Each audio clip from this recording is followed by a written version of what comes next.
வெளிச்சம் டிவியுடன் இணைந்திருக்க பெல் ஐகானை பிரஸ் பண்ணுங்க. தமிழகத்தில் 20 சட்டமன்ற தொகுதிகளுக்கு தேர்தல் நடத்த வேண்டியுள்ள நிலையில் ஒரே ஒரு சட்டமன்ற தொகுதிக்கு மட்டும் தேர்தல் நடத்துவதற்கு தேர்தல் ஆணையம் அறிவிப்பு செய்திருப்பது ஏன் என்று தெரியவில்லை.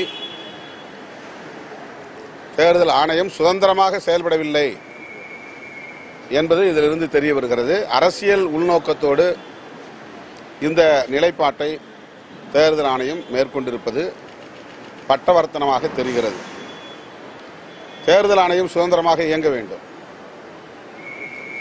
திருவாரூர், திருப்பரங்குன்றம் மற்றும் தினகரன் தரப்பை சார்ந்த 18 உறுப்பினர்கள் தகுதி நீக்கம், அதனால் காலியான அந்த தொகுதிகள் ஆகிய இந்த 20 தொகுதிகளுக்கும் ஒரே நேரத்தில் தேர்தல் நடத்த தேர்தல் ஆணையம் மறு அறிவிப்பு செய்ய வேண்டும்.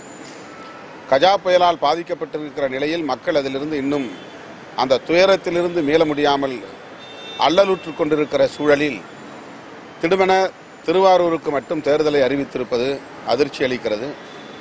எனவே மத்திய அரசு இது தொடர்பான ஒரு மறுபரிசீலனை செய்ய வேண்டும். தேர்தல் ஆணையத்திடம் முறையிட வேண்டும். 20 சட்டமன்ற தொகுதிகளுக்கும் ஒரே நேரத்தில் பிப்ரவரி இறுதியிலே தேர்தலை நடத்த ஆணையிடலாம். ஆகவே தேர்தல் ஆணையத்திற்கு விடுதலை சிறுத்தைகள் கட்சி வேண்டுகோள் விடுக்கிறது.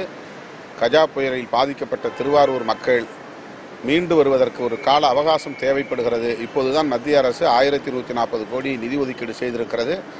மறுவாழ்வு மற்றும் மறுகட்டுமான பணிகளை மேற்கொள்வதற்குரிய கால அவகாசம் கூட இல்லாத நிலையில் இந்த தேர்தலை அறிவித்திருப்பது உள்ளபடியே வேதனைக்குரியது. இதை மறுபரிசீலனை செய்ய வேண்டும் என்று மீண்டும் விடுதலை சிறுத்தைகள் கட்சி வலியுறுத்துகிறது. நாளை புதுதில்லியில் புதுச்சேரி முதலமைச்சர் மாண்புமிகு நாராயணசாமி அவர்களின் தலைமையில் அனைத்து கட்சி தோழமை கட்சி தலைவர்கள் பங்கேற்கிற ஒரு ஆர்ப்பாட்டம் நடைபெறுகிறது. புதுச்சேரி மாநிலத்திற்கு தனி அந்தஸ்து, மாநில அந்தஸ்து வழங்க வேண்டும் என்ற கோரிக்கை.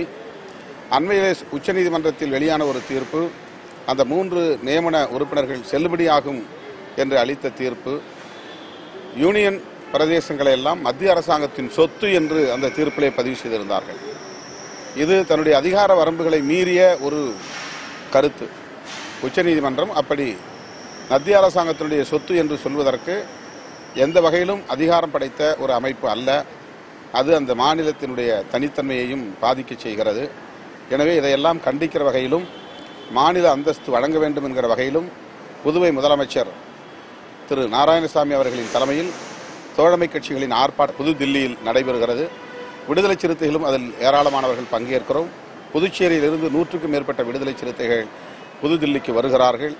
நானும் அந்த ஆர்ப்பாட்டத்தில் பங்கேற்பதற்காக புதுதில்லிக்கு செல்கிறேன். அதிமுக நாடாளுமன்ற உறுப்பினர்கள் மேகதாது அணை விவகாரமாக தொடர் போராட்டத்தில் ஈடுபட்டு வருவது பாராட்டுதலுக்குரியது. அவர்கள் மீது ஒழுங்கு நடவடிக்கை மேற்கொள்ளப்பட்டிருப்பது அதிர்ச்சி அளிக்கிறது. அந்த நடவடிக்கையை உடனடியாக ரத்து செய்ய வேண்டும் என்று மக்களவை தலைவருக்கு விடுதலை சிறுத்தைகள் கட்சி வேண்டுகோள் விடுக்கிறது. கார்ப்பரேட் நிறுவனங்களுக்கு உதவி செய்யும் வகையில்தான் தமிழக அரசு இந்த முடிவை எடுத்திருக்கிறது. மறுசுழற்சி செய்யத்தக்க பிளாஸ்டிக் பொருட்களுக்கு தடை, மறுசுழற்சியை செய்ய முடியாத பிளாஸ்டிக் பொருட்களுக்கு தடை இல்லை என்பது உள்ளபடியே அதிர்ச்சியாக இருக்கிறது.